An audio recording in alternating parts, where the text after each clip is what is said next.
My background actually is engineering, and most people think of that as being an extreme opposite to being an artist, and yet I do not see that as being any difficulty. And people say it's the left side of the brain, right side of the brain. I guess I think of it as bottom side of the brain and top side of the brain. So that's my feeling. But I've always been a very visual person through photography initially, and now through art. I'm totally self-taught and have worked with digital technologies for a number of years, almost 10 years now. And that's been a big thing for me, is to look at the merging of digital and analog technologies in art, in creation of art. It started off with photography, but now we're seeing really a renaissance of merging of technologies used for creation of art.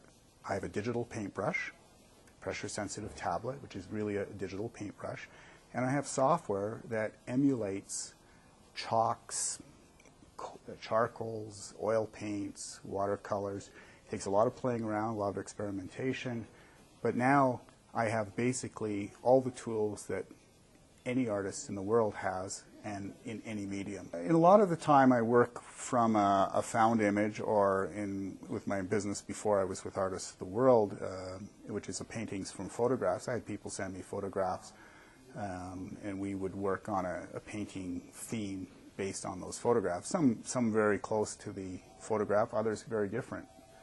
The final result would be quite different than the photograph. My joy in art, and I've been very fortunate with skiing and a few other sports to really be able to get into a zone. You know, it's kind of a cliche with sports and that sort of thing. But to actually, when I'm painting, time stands still. I do most of my paintings start to end. I very seldom I might go for a coffee, but that's about it. I don't work on more than one painting at a time generally. And so I'll sit down and start a painting, and I will keep going until it's done.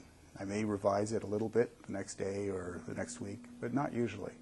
I think it's very interesting that when I'm really in a painting mode, in the zone, so to speak, I'm not thinking technical. And I'm sure, shall we say, traditional artists, for lack of a better word, don't start thinking about how do they mix their paints, and what should I use, a type 1 brush or a type 2 brush.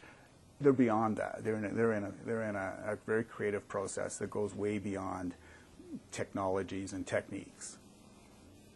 Well, Artists of the World is giving me, as an artist, an opportunity to show my art and to sell my art, and in a way that I could never do on my own, even with my own website and own promotion. It allows me to really focus on being an artist rather than being a marketing guru, internet guru, printing guru, all that sort of thing. So there's many ends, pieces of the puzzles that they take care of for me as an artist, and allows me to concentrate on what I love.